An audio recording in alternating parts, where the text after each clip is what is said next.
भानपुरा का जंगल अब हमारे चारों तरफ फैल चुका था।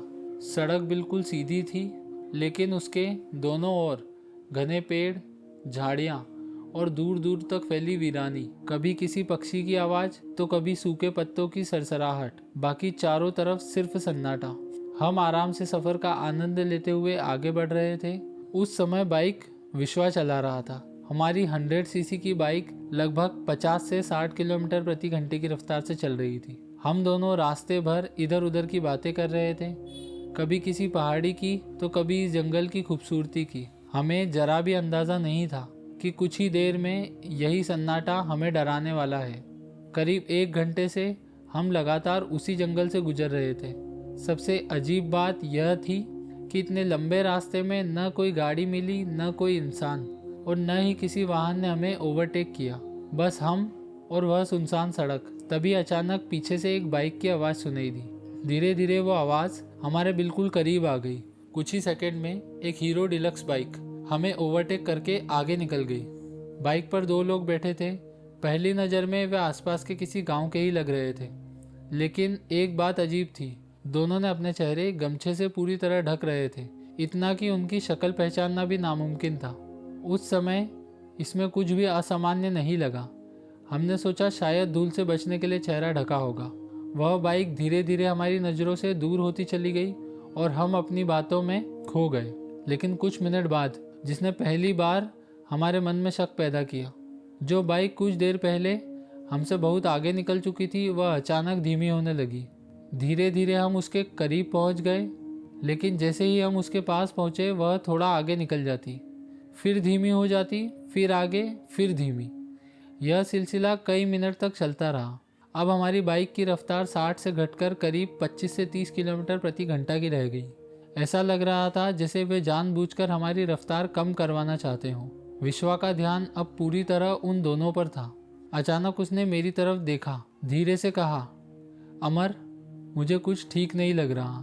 मैंने तुरंत पूछा, क्या हुआ? बाइक में कोई दिक्कत है क्या? उसने सिर हिलाते हुए कहा, नहीं, दिक्कत बाइक में नहीं, दिक्कत उन लोगों में है। अब मेरी नज़र भी उन दोनों पर टिक गई, लेकिन मुझे अभी भी कुछ साफ समझ नहीं आ रहा था। मैंने कहा, तो रुक कर देखते हैं। विश्वा ने तुरंत ना में सर हिलाया। उसकी आवाज़ पहले से ज़्यादा गंभीर थी।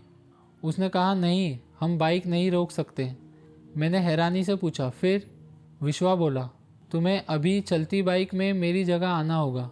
मैं एक पल के लिए चुप रह गया। चलती बाइक पर सीट बदलना आसान नहीं था, लेकिन उसकी आवाज़ सुनकर मुझे समझ आ गया था कि बात सामान्य नहीं है। उसने बस इतना कहा, अभी सवाल मत पूछो, जो कह रहा हूँ वही करो। और शायद यही वह पल था जब हमें पहली बार यह एहसास हुआ कि यह सफ़र अब सिर्फ एक सफ़र नहीं रहा, कुछ बहुत ही गड़बड़ होने वाला है। उस समय मैंने विश्वा से कोई सवाल नहीं किया। उसकी आवाज़ सुनकर इतना समझ आ गया था कि मामला गंभीर है। विश्वा ने धीरे धीरे बाइक की रफ्तार बढ़ाई। अब वह दोनों से थोड़ा फासला बनाने की कोशिश कर रहा था।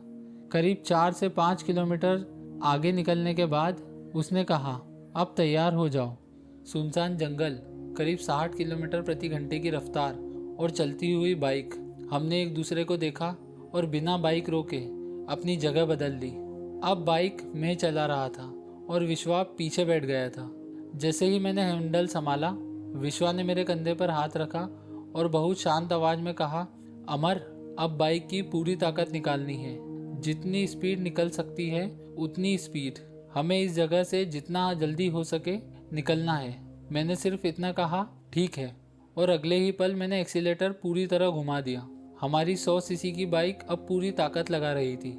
इंजन की आवाज़ पहले से कई ज़्यादा तेज हो चुकी थी। कुछ ही सेकंड में हमारी स्पीड 90 किलोमीटर प्रति घंटे के आसपास पहुंच गई। उस समय 90 की रफ्तार उस सुनसान जंगल में हमारे लिए सिर्फ एक स्पीड नहीं थी, वह हमारी उम्मीद थी। लेकिन मन में एक सवाल बार बार आ रहा था, क्या सच में हमारा शक सही है या हम बेवजह डर रहे हैं? मैंने विश्वा से कहा, एक बार पीछे देखकर बताओ, कोई आ तो नहीं रहा? विश्वा धीरे धीरे पीछे मुड़ा। जंगल का रास्ता कहीं सीधा तो कहीं हल्की चढ़ाई और ढलान वाला था, जिस वजह से पीछे की सड़क पूरी साफ दिखाई नहीं दे रही थी।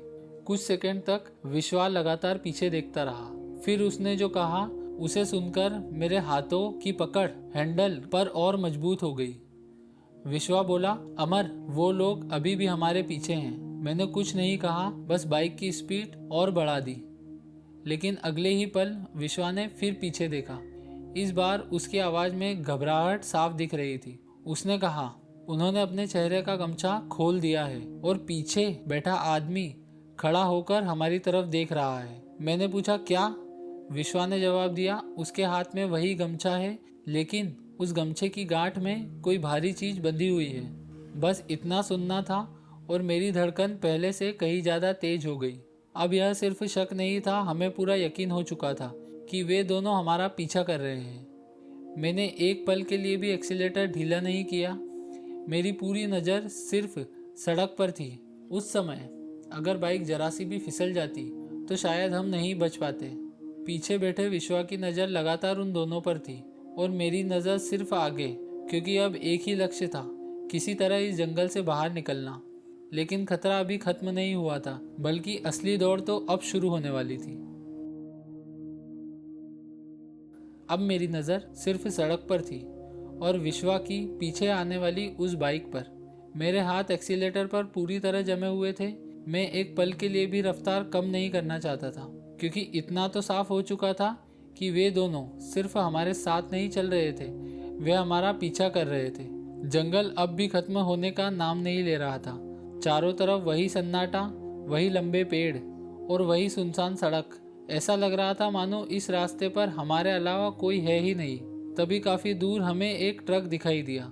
उसे देखकर पहली बार थोड़ी राहत महसूस हुई। कम से कम आसपास किसी इंसान की मौजूदगी तो दिखी। लेकिन यह राहत ज्यादा देर नहीं टिक सकी। विश्वा ने पीछे देखकर कहा, अमर, वो अभी भी पीछे हैं। मैंने बिना देखे बस इतना कहा, कोई बात नहीं। कुछ देर बाद सामने एक लंबा घाट शुरू हो गया। अब सड़क लगातार ऊपर की ओर चढ़ रही थी और चढ़ाई शुरू होते ही हमारी 100 सीसी बाइक की रफ्तार धीरे धीरे कम होने लगी। जो बाइक कुछ देर पहले 90 किलोमीटर प्रति घंटे की रफ्तार से दौड़ रही थी, अब वह धीरे धीरे अपनी ताकत खोने लगी। लेकिन मैंने हार नहीं मानी। गियर सही समय पर बदले और जितनी स्पीड निकल सकती थी उतनी बनाए रखने की कोशिश करता रहा। उस समय मन में बस एक ही बात चल रही थी, बस किसी तरह इस जंगल से बाहर निकल जाएं। घाट पर कई किलोमीटर तक लगातार चढ़ाई थी, लेकिन हमारी बाइक फिर भी आगे बढ़ रही थी। कुछ देर बाद हम घाट से काफ़ी ऊपर पहुंच चुके थे। तभी न जाने क्यों मेरे मन में आया, एक बार पीछे देखकर तो देखें। मैंने विश्वा से कहा, देखो अब कहाँ तक पहुँचे हैं वो। विश्वा पीछे मुड़ा, लेकिन इस बार मैंने भी एक नज़र पीछे देखा और जो हमने देखा उसने हमारे शक को यकीन में बदल दिया। वे दोनों घाट के नीचे थे, अपनी बाइक रोक कर खड़े थे। दोनों हमारी तरफ ही देख रहे थे। अब वे हमारा पीछा नहीं कर रहे थे। शायद उन्हें समझ आ गया था कि हम उनकी पहुंच से बहुत दूर निकल चुके हैं।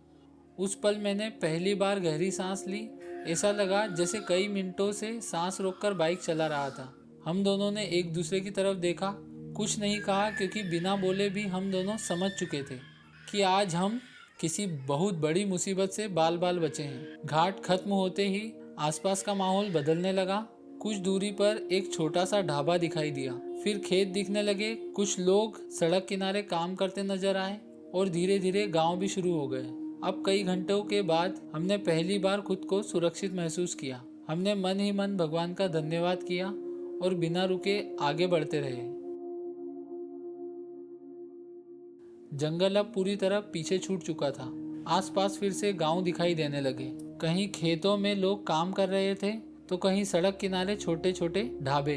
कई घंटों बाद पहली बार ऐसा लगा कि अब हम सचमुच सुरक्षित हैं। लगातार सफर करते करते दोपहर के लगभग 3 बज चुके थे। हमें भी अब भूख महसूस होने लगी थी। सड़क किनारे एक शांत सी जगह देखकर हमने बाइक रोकी। मैंने बैग खोला और दीदी का दिया हुआ टिफिन निकाला। जैसे ही ढक्कन खोला, गरम तो नहीं लेकिन पराठों और आलू की सूखी सब्जी की वह खुशबू अब भी वैसी ही थी। हम दोनों बिना कुछ बोले खाना खाने लगे। शायद हम अभी उसी जंगल वाली घटना से पूरी तरह बाहर नहीं आए थे। कुछ देर बाद मैंने विश्वास से पूछा, क्या हमें दीदी या घर पर फोन करके बता देना चाहिए कि हमारे साथ क्या हुआ था? विश्वास कुछ पल चुप रहा, फिर बोला, नहीं, अभी बिल्कुल नहीं। अगर अभी बता दिया तो घर वाले बेवजह परेशान हो जाएंगे। हम अब सुरक्षित हैं, बस जितनी जल्दी हो सके घर पहुंचते हैं। उसकी बात मुझे सही लगी। हमने खाना खत्म किया, थोड़ी देर आराम किया और फिर एक बार फिर बाइक स्टार्ट कर दी। अब रास्ता पहले जैसा डरावना नहीं लग रहा था, क्योंकि सबसे मुश्किल हिस्सा हम पीछे छोड़ चुके थे। शाम के लगभग 7 बजे हम दोनों सुरक्षित अपने शहर इंदौर पहुंच गए। जैसे ही शहर की भीड़, जानी पहचानी सड़कें और अपने लोगों के चेहरे दिखाई दिए, एक अलग ही सुकून महसूस हुआ। ऐसा सुकून जिसे शब्दों में बयां करना आसान नहीं था। उस दिन हमने घर पर उस घटना का जिक्र नहीं किया, शायद इसलिए क्योंकि हम नहीं चाहते थे कि हमारे अपने बेवजह डर जाएं। लेकिन समय बीतता गया, दिन, महीने और फिर साल। आज जब मैं और विश्वा उस सफर को याद करते हैं तो डर से ज्यादा उसमें रोमांच दिखाई देता है।